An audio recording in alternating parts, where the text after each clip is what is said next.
मुझे लग रहा है 6-7 सीट कम से कम हारेगी बीजेपी राजस्थान में। और दौसा सीट पे कोई एंटी इनकम्बेंसी नहीं है। भावेश, नया कैंडिडेट दिया है बीजेपी ने, पिछली बार जो एमपी थी उनको रिपीट नहीं किया है, तो एंटी इनकम्बेंसी का मुद्दा नहीं है। उसी तरह से सॉरी, चूरू की सीट इसलिए नहीं आ रही थी विधानसभा में क्योंकि एमपी के खिलाफ एंटी इनकम्बेंसी थी। चूरू की सीट जाट राजपूत की इक्वेशन बन गई थी और राजेंद्र राठौड़ को हराना था। तारानगर सीट से हारे वो लोग।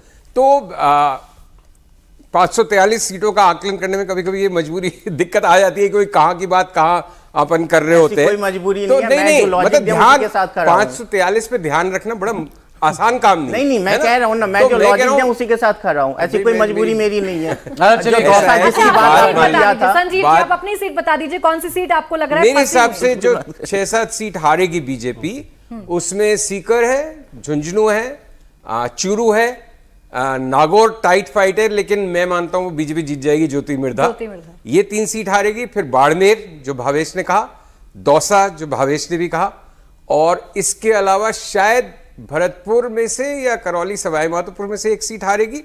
और दूसरी ये 6 सीटें तो हो ही गई, तो कम हो बेश यही नंबर है मैक्सिमम 6-7। मेरे हिसाब से 18 बीजेपी और 7 कांग्रेस का आंकड़ा चल रहा था मेरे दिमाग में। लास्ट डिस्कशन जो अनंत जी मेरा आपके साथ हुआ था राजस्थान को लेकर, बड़ा डिटेल हुआ था, उसमें तो आप क्लीन स्वीप कर रहे थे।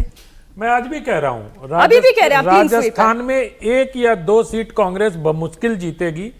क्योंकि ये क्या होता है ना कि हम लोग जब डिस्कशन करते हैं तो मेल डोमिनेटेड डिस्कशन होता है, महिलाओं की आवाज स्टूडियो तक नहीं पहुंचती है। अच्छा है कि आप 3 लोग यहाँ खड़ी हैं, लेकिन जो महिला वोटर्स हैं उनके बीच क्या नैरेटिव है, ये नैरेटिव स्टूडियो में नहीं पहुंचता है। इस कारण से हम थोड़े गड़बड़ा जाते हैं। महिलाओं के बीच जाइए, बात करिए। नरेंद्र मोदी ने जो एक अपना MY बनाया है, महिला एंड यूथ, उस MY के आधार पर अगर आप राजस्थान में देखेंगी तो मुझे लगता है कि राजस्थान में मैं तो राहुल कस्बा को हारते हुए देख रहा हूं।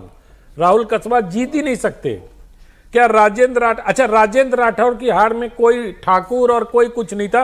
राजेंद्र राठौर की हार में पराशर जी बता देंगे, मैं बोल दूं या ना बोलूं, वो मतलब वो आपसी बीजेपी की उसमें हार गए। वो अगर वो वसुंधरा जी के साथ होते तो शायद ना हारते। ठीक है, तो वसुंधरा जी के साथ खुले वो कर देने की वजह से राजेंद्र राठौर की हार हुई। आपके लिए आज भी बीजेपी स्वीप वाली पोजीशन में है। बीजेपी स्वीप है, 1-2 सीट कहीं छिटपुट 2-4 हजार से कांग्रेस जीत जाए तो जीत जाए, अन्यथा माहौल राजस्थान में टाइट है। एक छोटी टिप्पणी कर जी मुझे लगता है कि जब हम विश्लेषण करने जाते हैं ना, तो कई लोग पत्रकार इंडिविजुअल बेसिस पर फील्ड में जाते हैं तो कहते हैं यहाँ हमने डिस्ट्रेस देखा, यहाँ डिस्ट्रेस देखा, यहाँ डिस्ट्रेस देखा। एक बात तो तय मानिए ना कि जो 14 लाख की कॉन्स्टिट्यूएंसी है या 20 लाख की कॉन्स्टिट्यूएंसी है, उसमें सारे भारतीय जनता पार्टी को तो वोट करते नहीं। 50% से भी वोट नहीं करते हैं, कई बार वो हो सकता है 49% पे 48% जो है। सो ये डिपेंड करता है कि किस जगह पर आपने जाकर के डिस्ट्रेस देख लिया। कल ऐसे ही एक पत्रकार बोल रहे थे, जहां हम लोग कई लोग थे, उनका पे हमला मत करिए। पत्रकार पर नहीं हमला कर रहा हूँ। हम लोग 6 लोग हैं यहाँ। नहीं, मैं जो फील्ड में जो जाते हैं, बात सही है। आपने किससे बात करी उस पर बहुत निर्भर करता है। मेरा मानना है कि आप जाते हैं तो स्वाभाविक है कि ऐसे में लगेगा।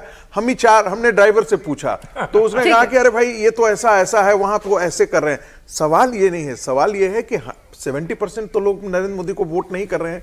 50%, 54%, 56%, 46% वाले तो निगेटिव। महिला शक्ति बोलने क्या?